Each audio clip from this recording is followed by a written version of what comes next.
Had Miss Sarah known 5 years ago that a simple classroom would become her sanctuary of transformative learning, she might have approached her first day of teaching differently.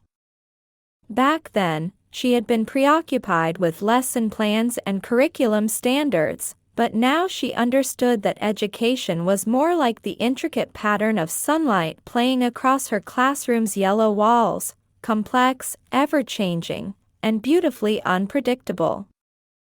Standing before her whiteboard, marker poised to write another multiplication problem, she couldn't help but reflect on how her teaching philosophy had evolved.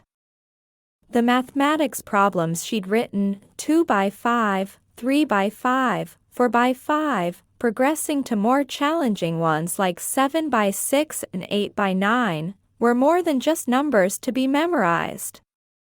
They were stepping stones in her students' journey toward understanding the patterns that governed their world.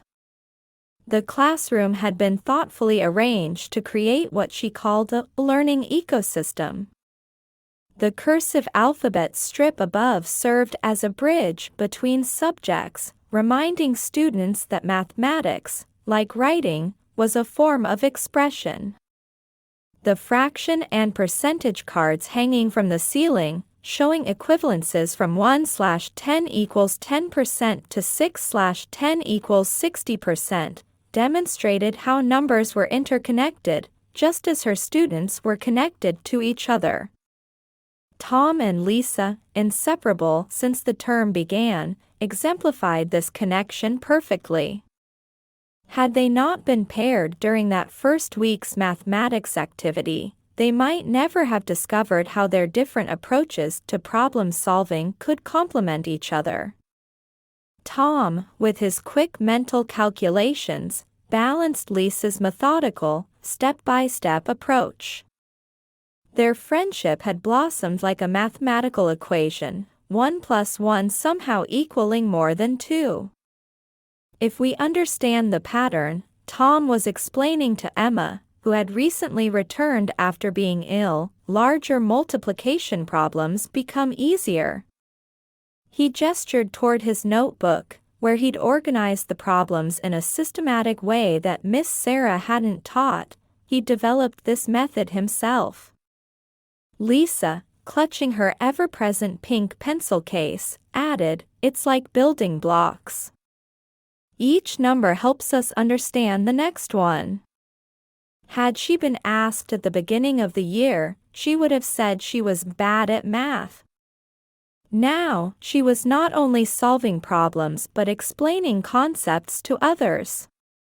The science bulletin board, with its bright blue background and green lettering, served as a reminder that mathematics wasn't confined to this single subject. Miss Sarah had deliberately positioned it near the fraction cards, creating a visual connection between mathematical concepts and scientific measurement. The yellow caution sign below it, warning about the hot radiator's surface, provided real-world context for the importance of numbers and measurement in daily life. James, who had been struggling with confidence in mathematics, was now sitting straighter in his blue chair. Miss Sarah had noticed how the previous day's success had affected him.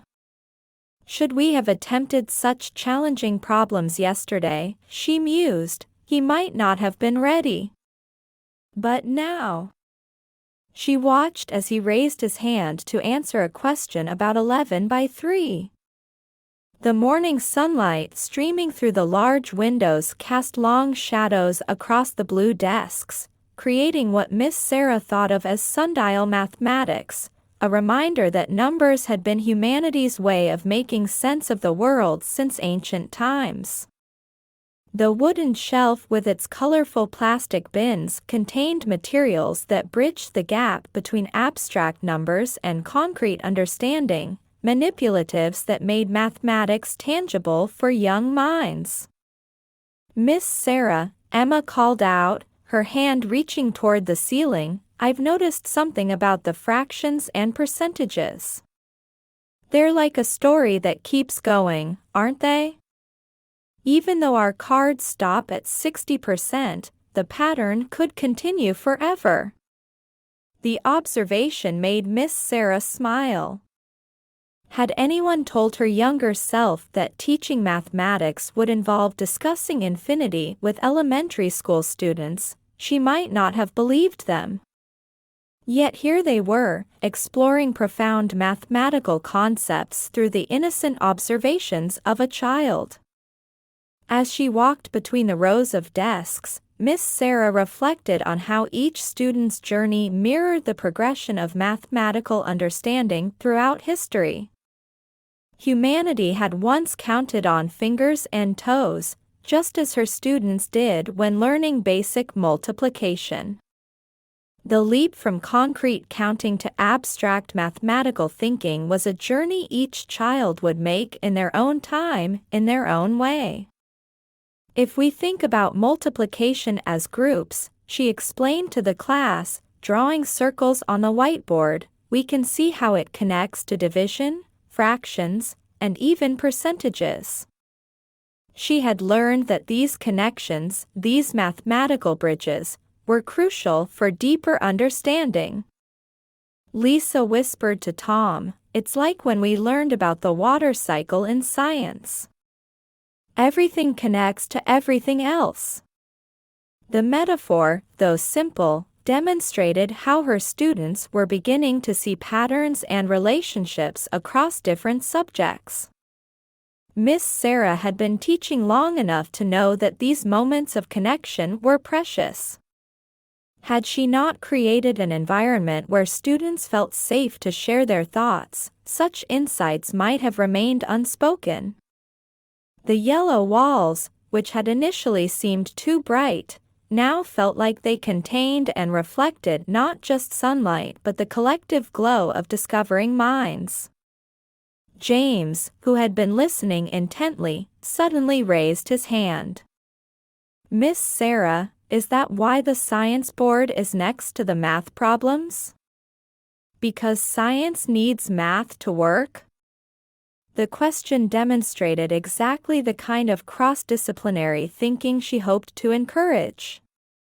The classroom had become more than just a space for learning, it was a microcosm of discovery, collaboration, and growth. Each element, from the cursive alphabet above to the fraction cards hanging like mathematical mobiles, contributed to an atmosphere where understanding could flourish.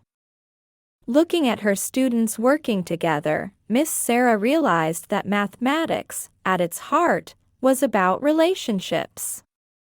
Just as numbers gained meaning through their relationships with other numbers, her students were learning through their relationships with each other and with the concepts they explored. Tom and Lisa, heads bent together over a particularly challenging problem, embodied this principle. Their partnership had grown beyond simple friendship into a kind of mathematical symbiosis. When Tom rushed ahead with quick calculations, Lisa's methodical approach helped him check his work. When Lisa felt uncertain, Tom's confidence encouraged her to persist. The morning continued, sunlight shifting across the classroom like the hands of a clock marking not just time but progress. Miss Sarah watched as understanding dawned on faces, as connections were made, as the abstract became concrete and the impossible became possible. "Remember," she told her class as they tackled the final problem of the morning, "mathematics isn't just about finding the right answer. It's about understanding the journey that leads us there." Had she realized this fundamental truth earlier in her career, she might have approached many lessons differently. But perhaps, she reflected, watching her students help each other toward understanding, some lessons could only be learned through experience. The classroom buzzed with the energy of young minds engaged in discovery, proving that mathematics, when taught with understanding and compassion, could be as engaging as any story, as creative as any art, and as connecting as any friendship.